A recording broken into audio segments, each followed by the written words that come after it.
welcome to ABC Interactive English, everyone. Hello, I am Mike. And I'm Sam. And today we are going to be looking at some very interesting things, both today and tomorrow. Part A, we have this wonderful title, A Thing of Beauty. Sam, you're a thing of beauty. Oh, thank you. Oh, you're so lovely. But here we're not talking about lovely looking people, we're talking about lovely looking things, and also things that because of their age are more valuable, and for many people who collect them, even more beautiful. We're talking about antiques, which is a word we use for older things, often furniture, but it could be other things. And usually an antique, I think it has to be over maybe 100 years old or something like that. So imagine an old chair or table, an old picture frame or something like that. Maybe something really expensive like old watches or jewelry or something like that. Do you have any antiques? My mom is a big antique hunter.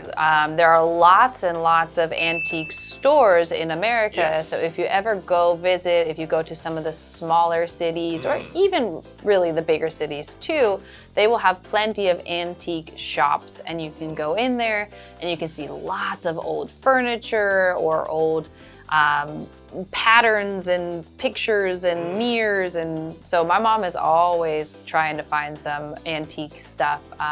We've got some little antique tables, and we've got some antique kind of like glassware or candleware, this kind of stuff. Like a vase or something like that. Yes. That's actually a really good point. An antique shop in the city will probably have higher prices than one out in the country where a lot of those things might come from, right? Old farmhouses and stuff like that. And people will collect anything these days as antiques, old doors, you know, window frames, whatever. You can kind of take it and, you know, fix it up a little bit and make it look old but new and beautiful. And it always has a story to it as well. Now, some antiques, of course, are things you might buy in a store. Others might be things that are sort of passed down through the family. So you might have jewelry like this, like a ring from your grandmother. I have my father's old watch, which I don't really wear very often. I keep it in a box. I don't know if it's worth any money, but it has a lot of meaning to me, a lot of value for my family and stuff. It doesn't always have to be about being valuable for money. It can be valuable for feelings, emotions, and memories. And it can still, of course, be a thing of beauty no matter what it is. All right, so let's check it out. Alyssa is going to be shopping for some antiques. So let's find out how she does. Alyssa is talking to the shopkeeper at a furniture store. Wow, this is a gorgeous piece of furniture. What can you tell me about it?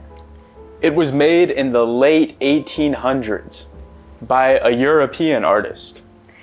Do you know if it was designed by him as well?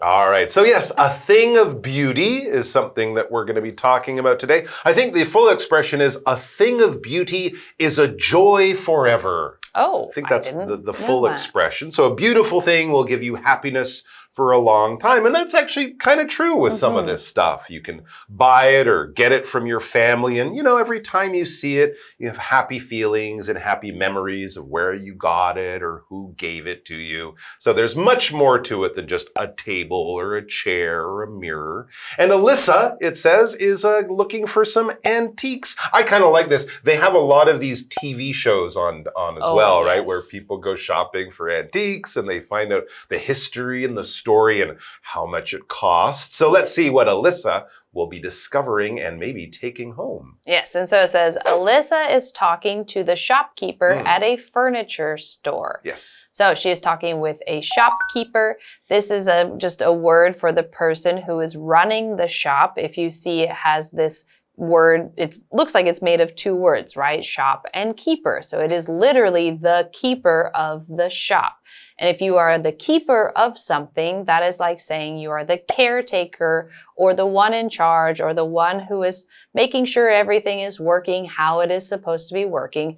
So in this case, we have a shopkeeper, and so this person is the one who is running the shop, working the shop, telling about the different furniture pieces, the one that's selling it, basically the person who works at the store.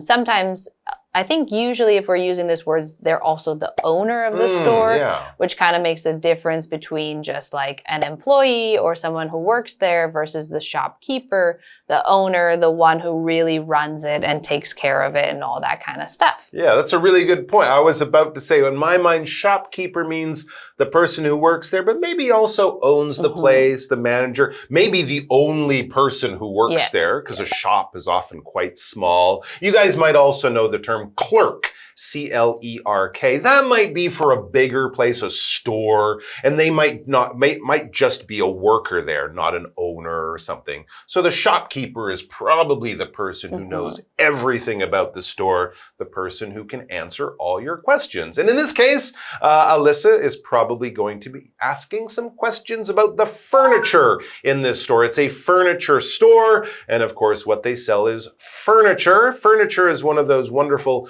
collective words that talks about a whole category of stuff. The same way we say luggage or baggage to talk about big bags, small bags, knapsacks, purses, whatever it might be. Furniture is the word we use to talk about the stuff that fills your home. No, not you and your mother and father and your dog. The stuff that fills your home. Beds, tables, chairs, wardrobes, armoires, places to put your clothes, places to sit, places to put stuff, places to eat your meals. Basically anything that you might buy in a store and anything you might move from one house to another. If you are moving, apart from yourself and your family and your pets, that would probably be your furniture. So yes, tables, chairs, stuff like that. Hello, I'm Tina. 我们来看一下刚刚对话里提到的单字跟文法重点。首先来看看单字的部分。Shopkeeper, shopkeeper, 名词，店主。The shopkeeper sold me a bag at a lower price. 店主以较低的价格卖给我一个包包。Furniture, furniture, 名词，家具。The furniture in the room looks old. 房间里的家具看起来很老旧。接着我们回到课文当中。Okay, so we are back, and Alyssa's attention is already being grabbed by something she sees in the furniture store. Yes, and so she says, wow, this is a gorgeous piece of furniture. What can you tell me about it? And again, that is something that we really usually care about if you are into antiques. You like to know the history or the story behind it. Of course, she says, can you tell me about it? You might say, like, what is it made out of and all this kind of stuff, but also could give the story behind it. Where did it come from? Who owned it before? Maybe somebody famous owned it before. And so she is totally just watching this beautiful piece of furniture. And that's what this word gorgeous means. Beautiful. So gorgeous is just another adjective to describe something that you're looking at that is so, so, so pretty. It's beautiful. It's wonderful. It's so gorgeous. So you can apply that to anything that you might say is beautiful. You can use gorgeous as well. A gorgeous sunset, a gorgeous person, a gorgeous day, whatever it is. Yes, it's very attractive. And this is a gorgeous piece of furniture. A piece, we're not talking about breaking something off, like I will give you a piece of my chocolate bar or something like that. No, a piece of, and then the category of thing that we're talking about. Remember I mentioned luggage or baggage? Well, that could be a big piece of luggage, like a suitcase you take on a long holiday, or a small piece of luggage like the bag you're allowed to carry onto the plane with you. Actually, often on planes, they might say you're allowed to take 2 pieces of luggage with you. We could also talk about clothing. I need a few pieces of clothing because I'm going on holiday to a cold country. I need a jacket and a warm pair of pants. 2 pieces of clothing. This saves you from using the exact name for that piece, okay? So it's just one way of saying something in that category of clothing or luggage, or in this case, furniture. So when she says a gorgeous piece of furniture, if we can't see, we don't know what she's talking about. It could be a table, it could be a chair, it could be a chest of drawers for putting your clothes in. We don't exactly know, we just know it's some kind of furniture. So let's find out. And the shopkeeper tells her it was made in the late 1800s by a European artist. Ooh. Wow, so it's 150 years old or so. And of course, it's from Europe, but we still don't know exactly what it is.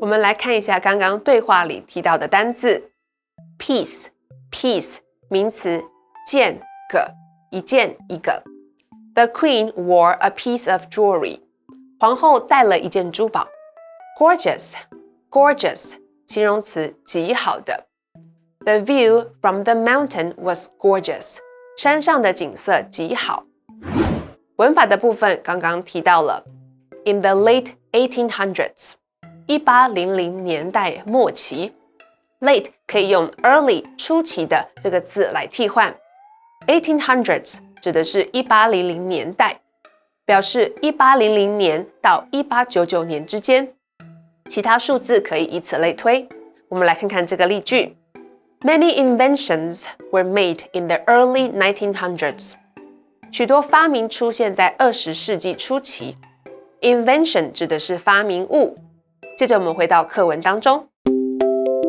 Yes, and so then Alyssa says, do you know if it was designed by him as well? Ooh, yeah. So she's wondering again a little bit about the history. We know that it was made by this European artist, but did he also make the design or decide the design of it too? Or did he work with another European artist who might also be famous or something like that? Or was it just copied from someone's famous design as well? Yeah, of course. If it's designed by them, that's kind of like the artist, the creator. So I guess it would be more valuable and more probably, expensive. Yes. All right, let's take a break and find out what happens. I'm not sure, because he had a team of designers that worked for him. How do you know that this piece wasn't copied and built by someone else? It's marked on the bottom with his mark. That's rare to find these days. It certainly is.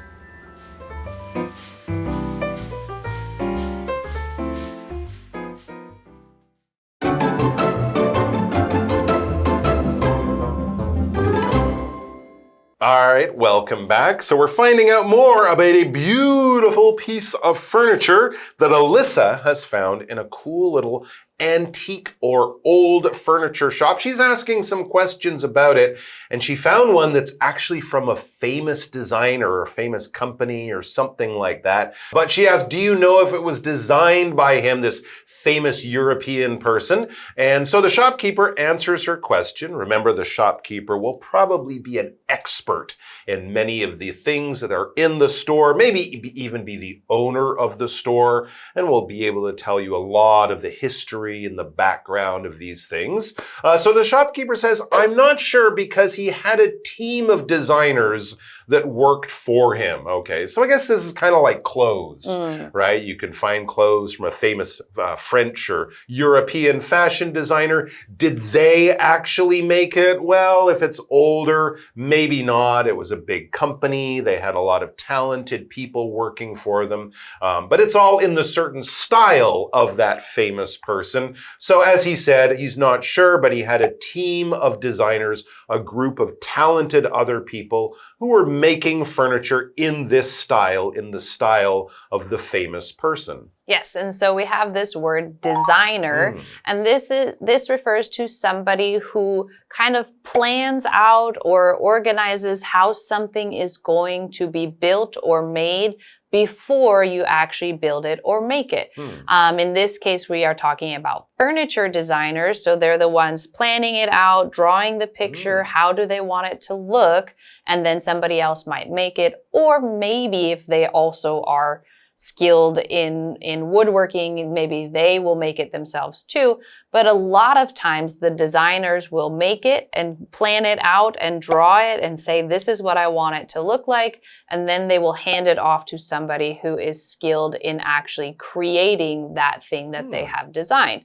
Now, again, you could have designers in all kinds of different categories of things. You could have fashion designers who are planning out and drawing how do they want their clothes to look, and then maybe somebody else might sew them, or they might sew them themselves. You can have people designing houses, designing buildings, designing cars. Those are all considered designers who are planning out how these things will be made. Yeah. Yes, and so she's wondering, was it actually this European artist, or was it maybe somebody who worked for him? We don't know. And then she says, well, how do you know that this piece wasn't copied and built by someone else? Okay, so clearly this artist is somebody who is kind of a little bit more well-known in the late 1800s. And so there might be other companies who saw and said, hey, they made a really good, really pretty chest of drawers. Let's copy that and pretend that it was made by this person, and so we can still sell it and it will sell well. And now it's this much later. She wants to know, how do I know this is a real piece or just a copy made by someone else? Yeah, good question, because the difference between a real one and a copy could be a big amount of money. So you don't want to be paying the high price for something real, but it's actually a copy. But here, in this case, at least there's one way to check. The shopkeeper says it's marked on the bottom with his mark. So often, kind of like a logo or a design, right? We see the two C's and we might know that's from Chanel or whatever. So it's marked on the bottom with his mark. Notice there we're using the word mark twice. The first time as the verb to mark something, to put a symbol or a letter or something on it to show where it comes from or who it belongs to. And that symbol, that logo, that mark is what we will see and what we will know, okay? So think of a mark kind of as a logo. It could be some letters, right? You might have to mark something to show that you read it or something like that. If you write your name on something, we might say, put your mark on the paper, put your signature, your name, or whatever it might be. I think back in the old days when people couldn't write, a lot of people would just put their mark as an X. You know, I put my writing on here, I know what this is. So a mark is kind of what we would think of today, especially with big companies, as a logo, something you can see. It's a simple design, and it shows you where something comes from, and it is true, it is authentic, it's not a fake or a copy.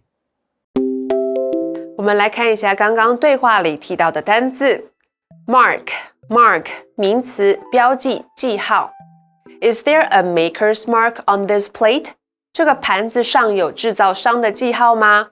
Designer 名词，设计师。The designer is known for his unique style. 这位设计师以他独特的风格著名。文法的部分刚刚提到了 a team of 什么的团队 ，team 是团队的意思。我们来看看这个例句 ：A team of engineers built the bridge. 一支工程师团队建造了这座桥。下一个文法 work for 为谁为什么工作效力。我们来看看这个例句 ：Helen works for a famous restaurant. Helen 为一家有名的餐厅工作。接着我们回到课文当中。So Alyssa says that's rare to find these days, meaning a piece that actually has his mark on it. That's kind of unusual and hard to find. It is, and it's kind of a code, I think, in the world of furniture. If you know these things, you'll be able to pick something up, look on the bottom or on the back of it. If you know these marks, it'll tell you where it came from, maybe when it was designed, who designed it. And if it's rare, that's very cool, but also kind of expensive. And so the shopkeeper says, it certainly is. It's definitely rare. It's hard to find, and it's going to be a little more expensive. So I hope Alyssa is sure what she's buying, because it sounds like it's going to be beautiful, but not cheap. Welcome to the world of antiques. Okay, that's all the time we have for today. But tomorrow we'll be back with something even more valuable. Come back for that.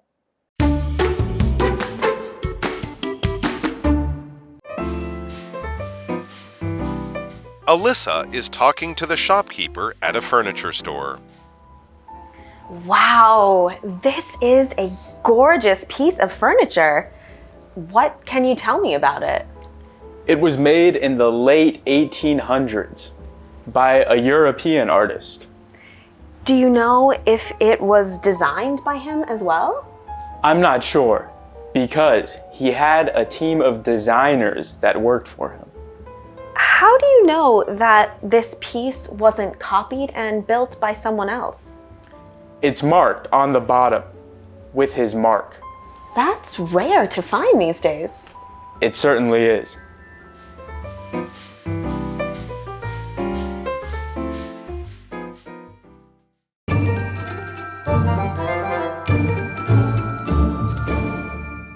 我们来复习一下这一课的重点单字跟文法。单字的部分 ，shopkeeper 名词店主 ，furniture 名词家具 ，piece 名词件个一件一个 ，mark 名词标记记号 ，gorgeous 形容词极好的 ，designer 名词设计师。接着我们来看文法的部分。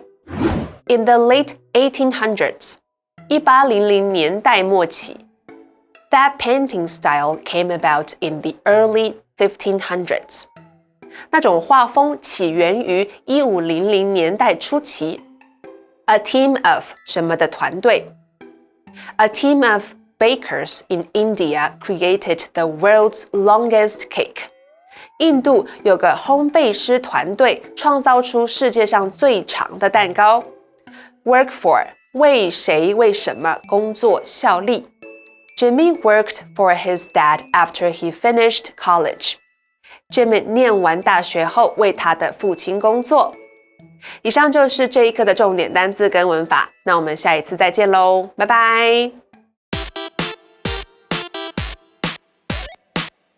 Hey, hey, hey, it's Kiwi on the street. I'm Kiki. And I'm Winnie. And today we are going to talk about pedestrian safety. A lot of people like to jaywalk and they think it's not a big deal, but it's actually super dangerous. Jaywalking is when someone ignores the traffic signal and crosses the road, or they don't use a crosswalk. All over the world, pedestrians have the right of way. And remember, if you're crossing the road and a car wants to turn, they have to give way to you. And if they honk, you have the right to cross, so don't panic. So how do we make sure that pedestrians are protected? Well, traffic laws are put in place so that if you break the rules, you're going to get fined. For example, if you're crossing the road and a car cuts in front of you and doesn't let you cross, well, that's breaking the law. And they'll get fined. So remember, whether you're a driver or a pedestrian, put your safety first and follow the rules. That's all for today. Remember to follow our Instagram and DM or email us if you have any questions regarding what you want to say in English. Kiki, anything else you want to say? don't jaywalk. And Kiwi later.